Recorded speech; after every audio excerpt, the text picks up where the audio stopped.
A água parece simples, mas quase tudo que falam sobre ela gera dúvida.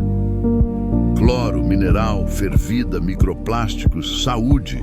Aqui a gente explica com ciência, não com medo. Playlist Água, datando a ciência.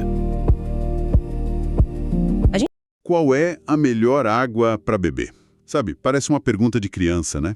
Mas hoje em dia, sei lá, entrar no corredor de bebidas de um supermercado é quase uma prova de resistência. A gente se depara com uma parede de opções. Tem água da torneira, que muitos olham com desconfiança, dezenas de marcas de água engarrafada, umas na montanha, outras, sei lá, do vulcão, e a grande estrela do momento, a tal da água alcalina, com promessas que parecem revolucionar a saúde. A confusão é total. A nossa missão aqui, com base na pilha de artigos e pesquisas que a gente analisou, é justamente essa: cortar o ruído. Vamos mergulhar nesse universo para separar o que é ciência de verdade do que é puro marketing. E no final, chegar a uma resposta clara, útil, afinal, do que nosso corpo realmente precisa. E essa é a abordagem perfeita, porque, do ponto de vista científico, a busca não é pela água mais exótica, sabe? Ou a mais cara, ou com o rótulo mais bonito. O foco dos estudos que analisamos é muito claro: identificar qual tipo de água cumpre os critérios fisiológicos essenciais para manter o corpo humano funcionando de forma otimizada. É uma questão de função, não de luxo. Ok, vamos começar a desempacotar isso. Antes de sair comparando garrafas e filtros. A primeira coisa que os documentos deixam claro é que a gente precisa de um critério. O que, cientificamente falando, define uma boa água. Se a gente não souber o que procurar, qualquer marketing serve, né? Exatamente. E a ciência define isso de forma muito objetiva. Podemos resumir em 4 pilares fundamentais. O primeiro, e que está num patamar de importância muito, mas muito acima de todos os outros, é a segurança microbiológica. Isso significa, de forma bem direta, que a água não pode ter micróbios perigosos. Bactérias patogênicas, vírus, parasitas. É o básico do básico. Certo. Se tiver bicho, não serve. É quase como checar a data de validade de um alimento. É o primeiro filtro de segurança e não é negociável. Faz todo sentido. Uma água chique de uma fonte remota, se estiver contaminada, é pior do que qualquer outra. Infinitamente pior. O segundo pilar é a segurança química. Além de não ter micro-organismos, a água precisa ter níveis baixíssimos ou ausentes de contaminantes químicos prejudiciais. Estamos falando de metais pesados como chumbo, arsênio, mercúrio, que podem se infiltrar na água por poluição ou por tubulações antigas, e também de outros compostos orgânicos. Cada país tem agências reguladoras que estabelecem limites seguros para centenas dessas substâncias. Impressionante. Então a base de tudo é a segurança. Quase como num alimento. Primeiro garantir que não vai fazer mal, mas e a parte saudável? É aí que entram os famosos minerais que a gente vê estampados nos rótulos. Exatamente, esse é o terceiro critério, a adequação mineral. E aqui tem um ponto que surpreende muita gente. A presença de minerais como cálcio e magnésio pode ser sim um bônus. Mas, para a hidratação em si, eles não são obrigatórios. Os estudos mostram que o corpo se hidrata perfeitamente com água de baixa mineralização. A ideia de que quanto mais mineral melhor é um mito. O excesso de minerais não melhora a hidratação e, em casos raros de condições médicas específicas, pode até ser indesejável. Peraí, essa informação é ótima. Eu sempre achei que a água mineral era inerentemente superior. A gente é meio que treinado a pensar que mais é melhor, né? E qual seria o quarto e último pilar? O quarto é a aceitabilidade sensorial.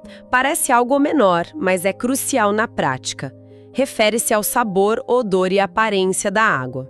O que é fascinante aqui é como esse fator subjetivo impacta diretamente a saúde pública.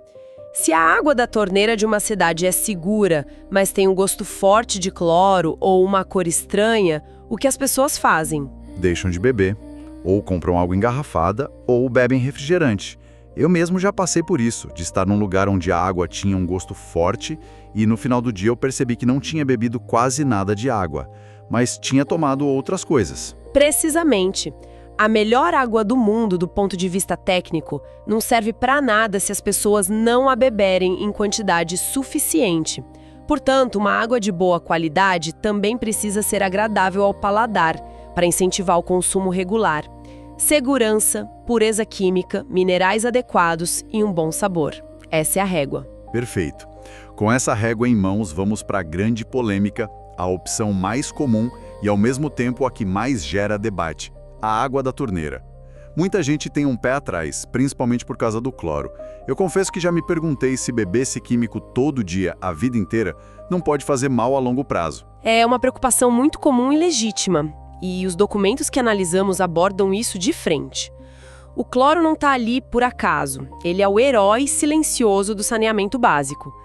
Nas estações de tratamento, a água passa por processos rigorosos para eliminar todos os contaminantes. Mas e depois? Ela precisa viajar por quilômetros de canos até a sua casa. O cloro é adicionado como um desinfetante residual, uma espécie de guarda-costas, sabe? Ele garante que nenhuma nova contaminação aconteça nesse trajeto. Entendi. Ele é um mal necessário para garantir o pilar número 1, que é a segurança microbiológica. Exato. E as quantidades são rigorosamente controladas para serem eficazes, sem oferecer risco à saúde humana. Quando o sistema de tratamento e distribuição de uma cidade é moderno e bem mantido, a água da torneira é uma das opções mais seguras, práticas e sustentáveis que existem. Ela é testada dezenas, às vezes centenas de vezes por dia. Mas esse quando o sistema é bem mantido parece ser o ponto-chave. O material também aponta os riscos, certo? Onde a coisa pode dar errado. Sim, e o grande depende está na infraestrutura. A qualidade da água que sai da estação de tratamento pode ser impecável, mas se ela passa por canos de chumbo de 80 anos de idade, como ainda acontece em muitas cidades pelo mundo, ela pode arrastar esse metal tóxico para dentro da sua casa. Nós já ouvimos muitas histórias de crises de saúde pública por causa de tubulações antigas. A qualidade da água da torneira é, no fim das contas, um reflexo direto do investimento em saneamento básico. Exatamente essa incerteza que leva todo mundo para o corredor de águas do supermercado, né? A gente paga mais caro pela garrafinha porque ela parece uma garantia de qualidade, uma forma de contornar a dúvida sobre a infraestrutura da nossa cidade. Isso nos leva à água engarrafada. Pagar mais caro garante mesmo um produto melhor? Essa é a pergunta de $1 milhão. A principal vantagem da água engarrafada, e um ponto de consenso nas fontes, é a padronização. A qualidade tende a ser muito consistente. Você sabe o que está recebendo em cada garrafa. Em locais onde a água da torneira não é confiável ou tem um sabor ruim, ela é uma alternativa não só válida, mas necessária. E claro, dependendo da fonte, pode ter uma composição mineral interessante. Certo, consistência e segurança. Mas isso a torna automaticamente mais saudável que uma boa água de torneira? E é aí que o marketing se separa da ciência. A resposta curta é: não necessariamente. Uma água engarrafada não é, por definição, mais saudável. O teor mineral, por exemplo, varia absurdamente. Lendo os rótulos, você encontra águas com altíssimo teor de minerais e outras com quase nada, sendo menos mineralizadas que muitas águas de torneira. Então, peraí, você está dizendo que aquela água importada, caríssima, com uma garrafa linda, pode ter menos minerais benéficos do que a água que sai da minha torneira, que é praticamente de graça? Exatamente. O preço e a marca não são bons indicadores de qualidade nutricional. Além disso, há o custo financeiro para o consumidor e, claro, o gigantesco impacto ambiental da produção e do descarte de bilhões de garrafas plásticas. E tem outro detalhe crucial que pouca gente percebe. Qual? Nem toda água engarrafada é água mineral natural. Muitos dos produtos que a gente vê na prateleira são, na verdade, água de mesa ou água purificada. Isso significa que uma empresa pegou a água de uma fonte comum, que pode ser a mesma da rede pública, aplicou processos de tratamento como osmose reversa e engarrafou. Sério? Então, em alguns casos, a gente está pagando uma fortuna por uma água da torneira que foi ultrafiltrada e colocada numa embalagem bonita? Essencialmente, sim. É um produto seguro, padronizado, mas não tem nada de especial ou natural. A conclusão dos especialistas é clara. A água engarrafada é uma ótima opção quando da torneira falha, mas não é inerentemente superior. Sabe, essa conversa sobre minerais e o marketing agressivo me leva direto para o campeão das promessas: a água alcalina. A propaganda aqui vai muito além da hidratação. Falam em equilibrar o pH do corpo, prevenir doenças, desintoxicar. Parece quase um remédio. O que a ciência real diz sobre isso? Esse é talvez o melhor exemplo de como um conceito científico real, o pH, pode ser completamente distorcido para criar um produto. Para entender o mito, a gente precisa entender a fisiologia. O nosso corpo é uma máquina fantástica de autorregulação. Um dos sistemas mais precisos e vitais é o controle do pH do nosso sangue. Ele é mantido numa faixa incrivelmente estreita e ligeiramente alcalina, entre 7,35 e 7,45. Espera aí, então é uma faixa minúscula e o corpo se vira sozinho para ficar dentro dela, não importa o que a gente coma ou beba. Exatamente. E é bom que seja assim. Qualquer desvio significativo dessa faixa para cima ou para baixo não é um desconforto, é uma emergência médica grave chamada acidose ou alcalose, que exige tratamento hospitalar imediato. O corpo usa 2 sistemas poderosíssimos para garantir esse equilíbrio: os pulmões, que controlam o dióxido de carbono, e os rins, que filtram o sangue. Eles funcionam como um termostato de pH 24 horas por dia. Então, a ideia de que eu preciso ajudar meu corpo a ficar alcalino bebendo uma água especial? Não tem base fisiológica. Pense na jornada da água alcalina. Primeiro, ela chega ao estômago, um dos ambientes mais ácidos do corpo, com um pH em torno de 2. O ácido estomacal neutraliza a alcalinidade da água instantaneamente. Mas mesmo que algo passasse, os rins e os pulmões entrariam em ação e corrigiram qualquer mínima variação no sangue. É verdade, a gente não se preocupa com o pH do suco de laranja ou do refrigerante, que são extremamente ácidos, mas se preocupa com o da água. Que loucura. É um ponto perfeito. Um refrigerante de cola tem um pH por volta de 2,5. Um limão, 2. O corpo lida com essa acidez todos os dias sem nenhum problema.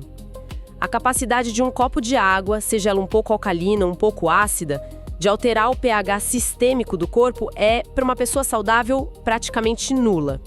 Os estudos são unânimes. Não existem evidências científicas robustas que sustentem os grandes benefícios de saúde prometidos pela água alcalina. Depois de desmistificar tudo isso, parece que a gente complicou demais algo que deveria ser muito simples. Então vamos colocar as coisas em pratos limpos. Se a gente ignorar o marketing, as garrafas bonitas e as promessas de pH, o que sobra? Qual é, afinal, a resposta final dos especialistas? A resposta é, de certa forma, maravilhosamente simples e libertadora. A melhor água para consumo humano é aquela que cumpre os 4 critérios que estabelecemos. É segura, limpa, livre de contaminantes e, crucialmente, aquela que a pessoa consegue beber regularmente em quantidade adequada. Então o segredo não está na garrafa, mas na constância do consumo de uma água segura. É uma definição focada na função, não na forma. Perfeitamente. A melhor água não precisa ser alcalina, não precisa vir de uma fonte intocada nos Alpes e, com certeza, não precisa ser cara. O que todas as nossas células pedem, do cérebro aos músculos, é hidratação. E a hidratação eficaz depende muito mais da constância e da quantidade do que do tipo específico de água que se escolhe. Beber uma água segura, de forma consistente ao longo do dia, é o que realmente faz a diferença para a saúde. Perfeita. Ele pede água suficiente, segura e constante. É a simplicidade, mais uma vez, vencendo uma sofisticação que, no fim das contas, se mostra totalmente desnecessária. Exatamente. E isso nos deixa com uma reflexão final para levar adiante. Se o verdadeiro segredo é apenas a hidratação segura e constante, isso levanta uma questão muito mais importante. Quais são as verdadeiras barreiras, além do marketing, que impedem milhões de pessoas de terem acesso a essa água segura e constante? E até que ponto todo o nosso foco e dinheiro gastos em águas premium e em debate sobre pH nos distraem de resolver o problema fundamental, que é garantir infraestrutura de saneamento e acesso à água potável para todos. Datando a ciência.